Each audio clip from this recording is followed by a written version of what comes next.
Hi, everybody, and welcome to our program. I'm Pete Christensen, And I'm Coffee Brown. Welcome to Don't Die Dumb. and our premise is Way too many things have been oversimplified to the point that they mean nothing. So our job is to expand bumper stickers back into paragraphs. now today we're going to be talking about toxic masculinity. And for purposes of conversation, I'm going to always take the opposite opinion of him. Go ahead and start us out, if you would, please. So there's this notion that there's a crisis of masculinity. People find it harder to earn a living, harder to earn the kind of living they imagine they want to be earning, harder to know what their place is in society. And I don't know whether or not these things are harder than they were in the past, but they feel harder to this generation than they have to previous generations.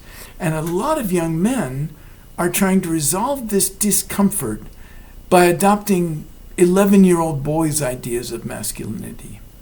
Now, I would say this. The fact that you even claim there's a crisis of masculinity gets us off on the wrong foot. The male of the species, not traditionally and not genetically, but throughout history has been a protector. And that's even true in the animal kingdom. So I don't know if there's a crisis or if there's just a realization of our own masculinity. It's a lot less true in the animal kingdom than that makes it sound. I am not personally claiming there is a crisis of masculinity. Frankly, I think this is more a crisis of perception. Nor do I think there's anything wrong with a man wanting to be strong. But when males try to make themselves feel stronger by putting others down, they just show weakness to me. They just show internal fear to me.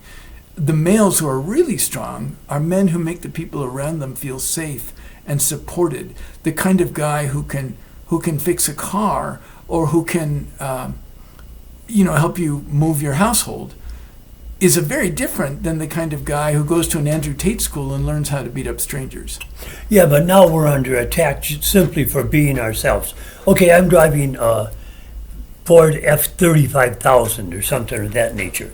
Why? Because I like to drive it. But everyone else says, well, if you've got a big vehicle, that's a sign of small manhood. They make fun of me just because I like the type of vehicle. They claim I'm compensating. If you have a big truck because you want other people to see you as a guy with a big truck, you are compensating. If you have a big truck because you have a ranch or a construction business, then it can make sense. See, what you've done is you've put a label on me simply because I like big trucks and I don't use it for work. If you have a big truck that you don't need, then yes, you are being careless about the safety of other people on the road, about the rate of gas consumption, about fossil fuels, about a lot of things you probably ought to pay more attention to. And you're costing yourself a lot more money in terms of insurance and gas prices than if you drove a truck that was more suited to your needs. Not to get off topic, but that would make a great rap song, would it? I like big trucks and I cannot lie. Yes, and that's largely where the big truck market comes from. I mean, they're being marketed as proxies for masculinity. But real masculinity is something inside of you. It's a willingness to step up, a willingness to work hard for your goals, and a willingness to make the people around you feel safe and supported. If you're not a pillar, you're a brick. Think about who you want to be. But I want to be strong. I want to protect my family. I want to protect my country. I want to protect my rights. Now they've turned us into such wimpy wussies that we can't even speak up for ourselves.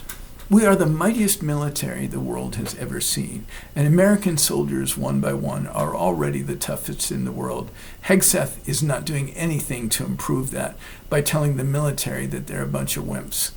We already are the most badass military on the planet, soldier for soldier.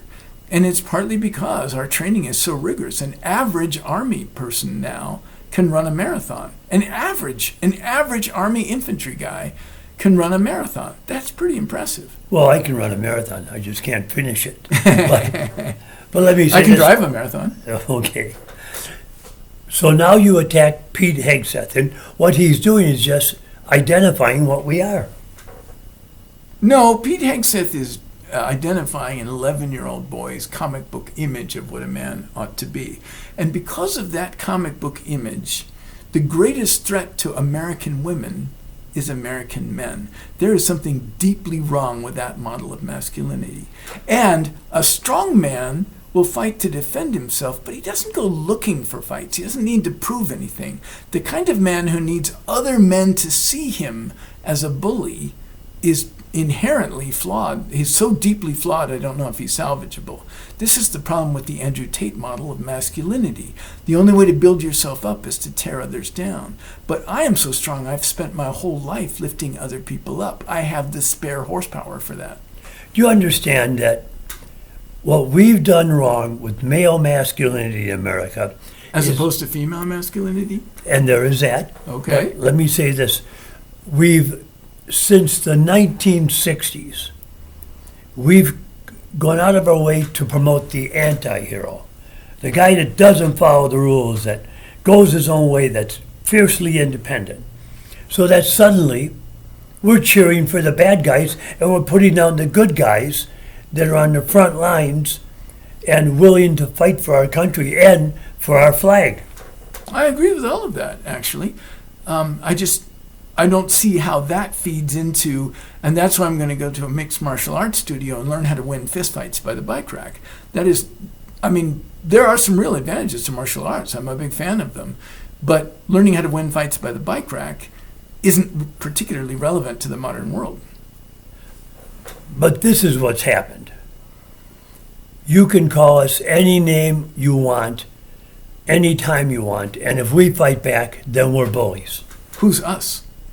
Is us strong men or is us bullies? Because if you're bullies, yep, then you're bullies. Yeah, but you can hang that label on anybody. No, I hang don't that think label that's on fair. people who try to make themselves feel better by pushing others around. Bullying has a specific meaning, and if you're that, well, then you're fucking that. And if you don't like it, stop. Well, this is an assault on all the great characters that so many generations grew up with. From John Wayne to Clint Eastwood, all the way down the line, you know. It's not an assault on Mahatma Gandhi or the Dalai Lama or Jesus Christ. It's not an assault on even Muhammad, for that matter. So I'm not really sure who exactly it is you think we're assaulting, but the kind of guy who identifies himself entirely in terms of what he can destroy instead of what he can create, yeah, it's an assault on that. So, okay, you said it. Let's follow that train of thought. Who are we destroying? What are we destroying? Well, presently, there's been a lot of right-wing political violence in this country over the last decade or so, and it's by people who call themselves patriots. In fact, there's an interesting book, and I wish I'd known we were going to discuss it because I can't remember the name off the top of my head, but it essentially talks about the fact that in the southeastern part of the country, violence in order to promote your own ideals is considered a virtue, even when it's violence against your fellow citizens who are expressing free speech within their own country. Trump presently is referring to the enemy within, by which he means everybody who's liberal, while claiming that we need to return to free speech. Well, free speech means we can disagree with each other like you and I are doing right now. He doesn't mean that. What he means is illegal immigrants with a violent criminal record that are coming up here in droves. So he is differentiating illegal immigrants with a violent record from immigrants in general. Yes. No. Well, He's how can actually you say sending that? people home who were here legally on green cards and on visas.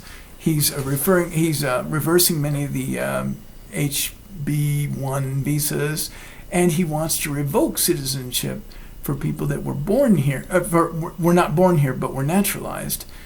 He's even talking about revoking citizenship for some actually born here citizens.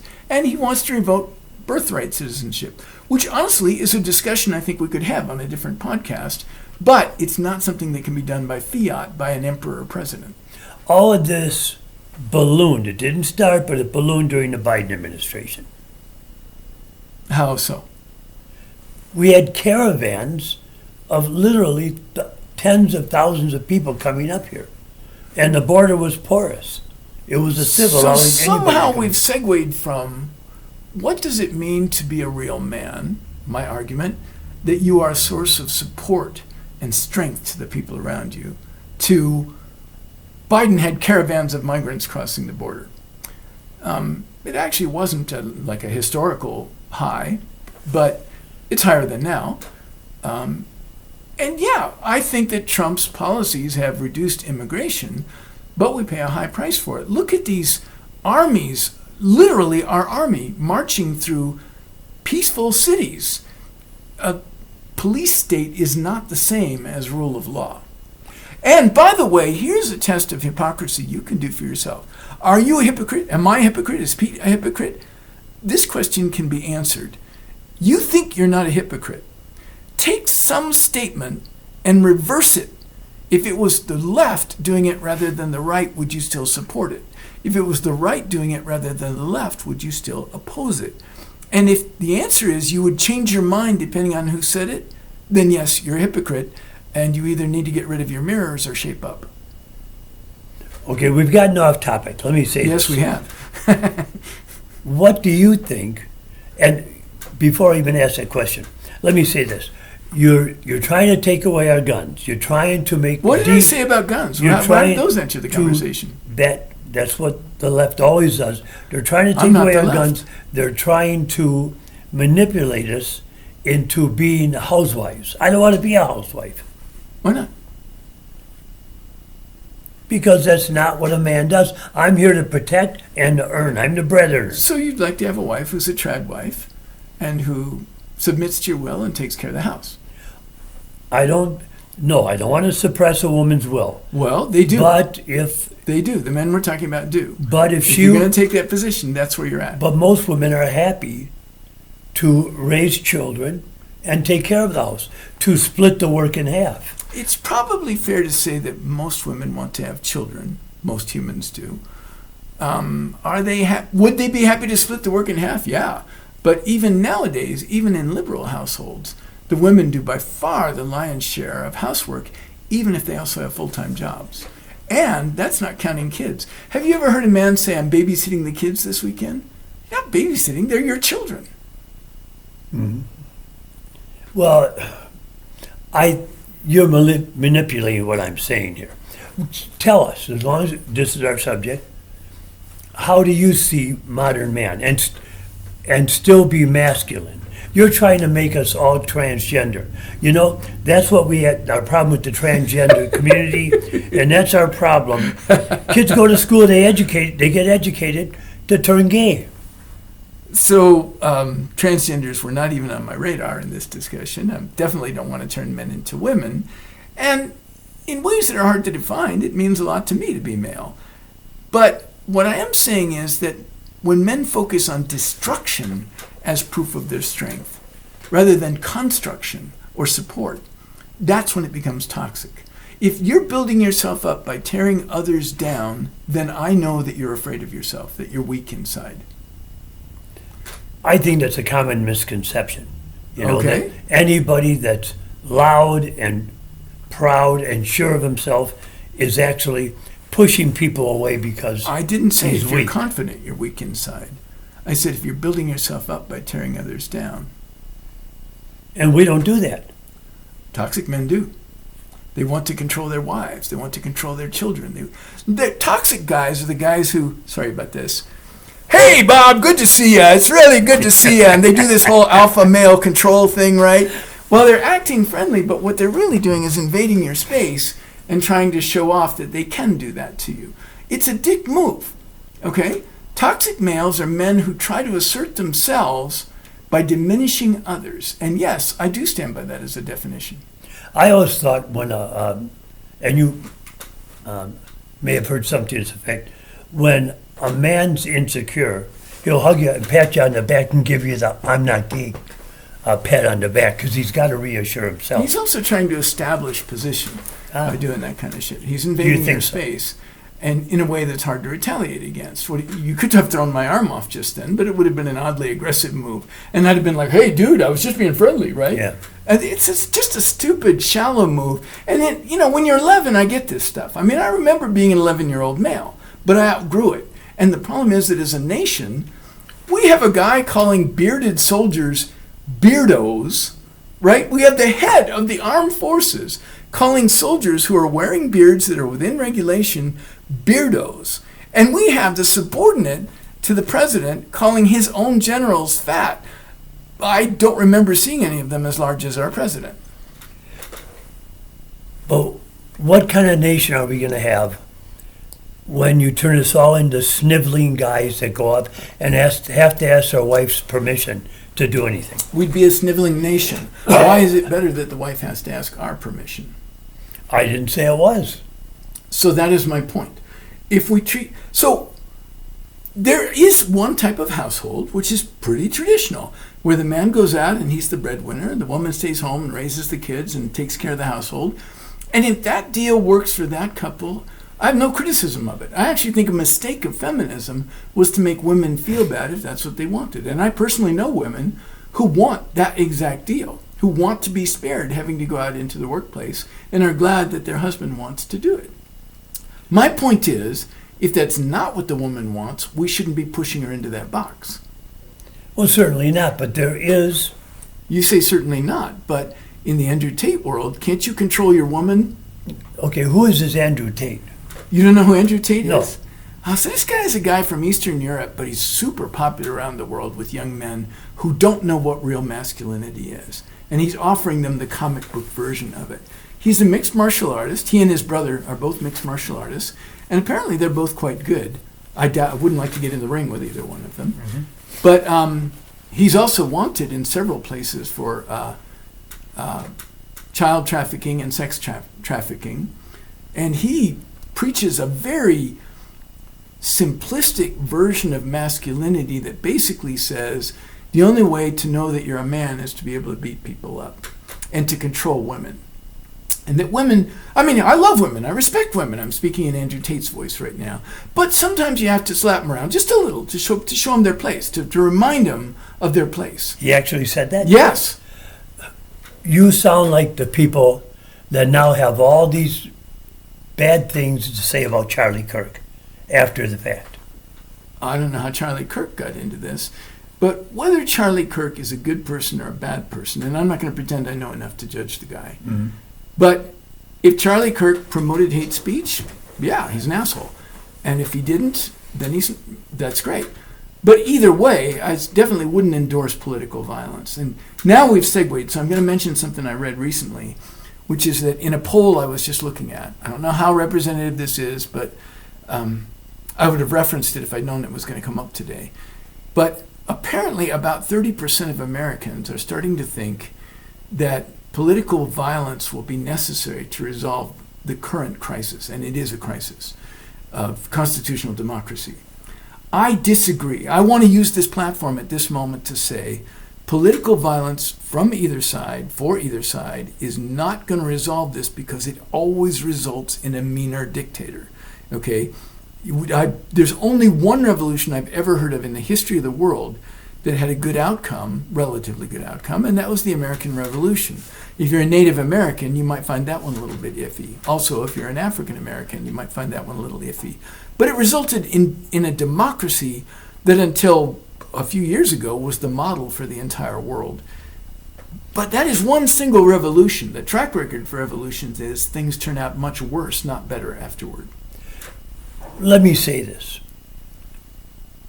The left has the problem of always throwing the world's guilt on the white middle-class male. Yeah, we stole your land, but it was 300 years ago. I wasn't alive. Yeah, we dropped a big mushroom on Hiroshima and Nagasaki. Go beat up my grandpa. I didn't do it. Yeah, I know you didn't have civil rights. That was my dad. I didn't do that. But I have to take the burden for all that. I'm resentful. And I'm ticked off because of it. Now I'm acting out. So I would agree that one problem...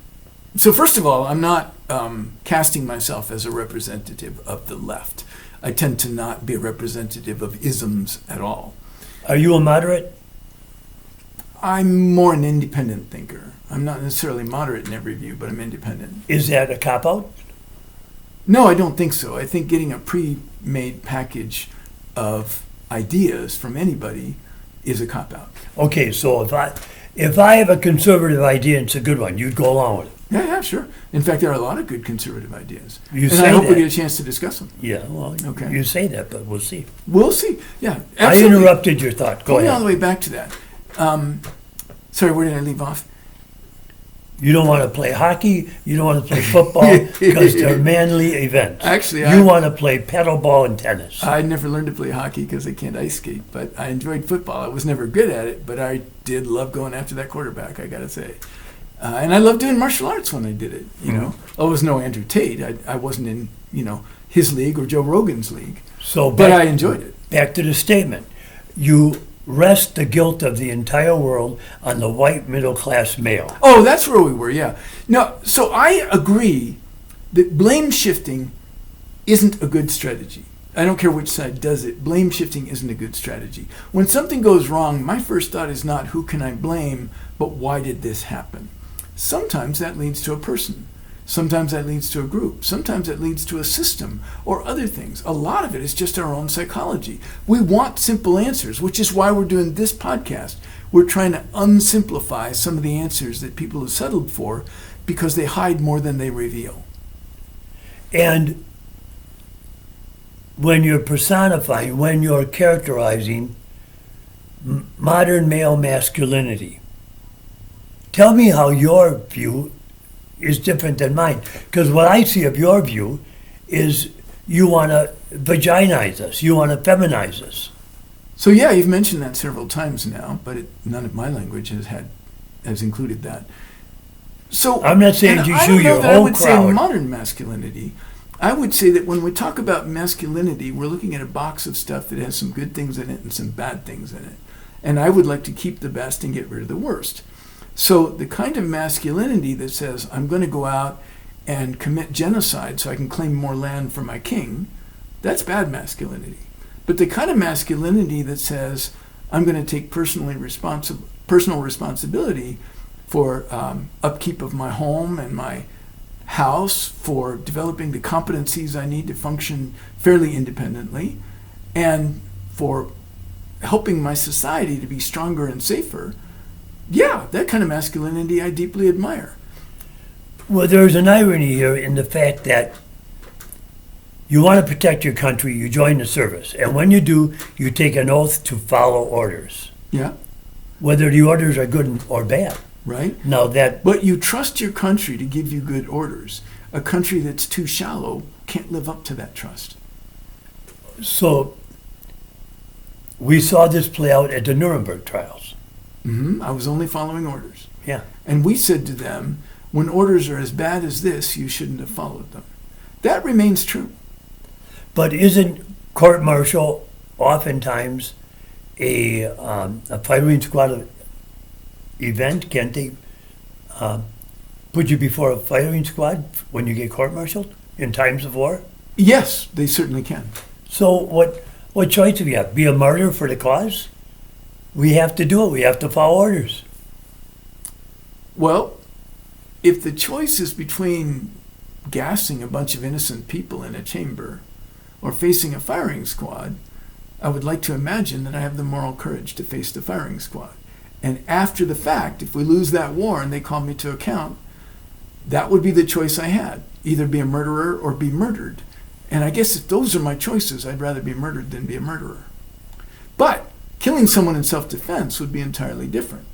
So I'm not telling you I wouldn't kill someone to save my own life, but I hope that I wouldn't kill an innocent bystander to save my own life. When the communist regime took over China, they killed 30 million people. Yeah. According to Guinness Book of World Record, largest mass murder of all time. Can you name any of them? I can't either. So what did it accomplish? To die for the cause. Sometimes you lose. Sometimes you die for a cause and your cause is lost. Look at all the Native Americans who died trying to hold on to this continent. Well, that's an unfair comparison, I think, How so? Because they were living like cavemen. We came here And we brought him into, The manifest destiny argument. In the words of John Wayne, they were selfishly trying to keep this land when we needed it. Okay, is that really an argument you want to make? we educated their young, we got them on new land, and we brought them into a new century.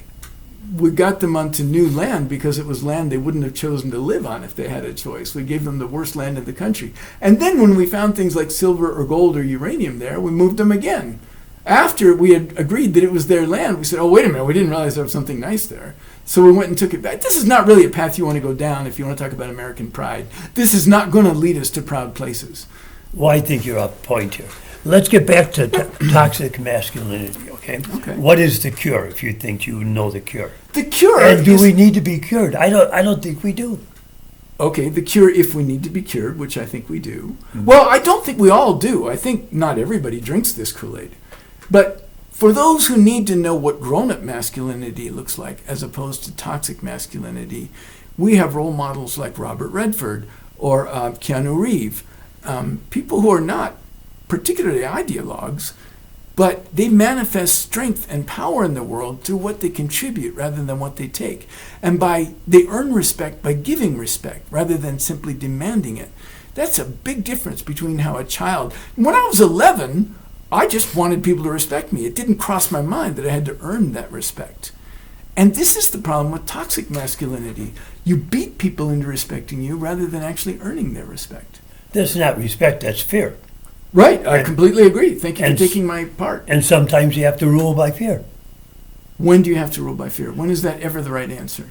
When the people you're ruling will not follow the rule of law. Okay, so if the people you're ruling disagree with you, you may have to cow them No, into submission. I didn't say that. Like by sending the National Guard into cities that are blue. When they're lawless, you have to force the law upon them. Why? Because that's why we hire policemen, sheriffs. Okay, so Okay. people who break the law in a way that harms others, we need defenses against. And we need some real masculine virtues, though they can be exhibited by women. Women police officers have done very well. But we need people who go out there with a guardian spirit. Notice I did not say warrior spirit, I said guardian spirit. A guardian is aware that what they're protecting is more important than themselves, and that they protect people against threats. But a warrior believes the entire environment around them is full of enemies unless they're his own team. And everybody is a potential threat who isn't an ally. And I would say to you, you can't have an army, you can't have a police force, you can't have a fire department unless they will blindly follow orders. And I say to you, an army has a different job than a police force, has a different job than a fire department. How blindly they follow orders and what kinds of orders are legitimate would differ among those three.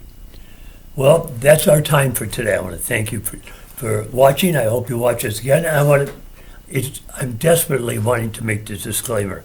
I don't believe anything I was saying. Okay? Please don't think I'm an anti-Semite or against Native Americans or anything of that nature. I'm playing the devil's advocate. I'm Pete Christensen. And I'm Coffee Brown. And remember, don't die dumb.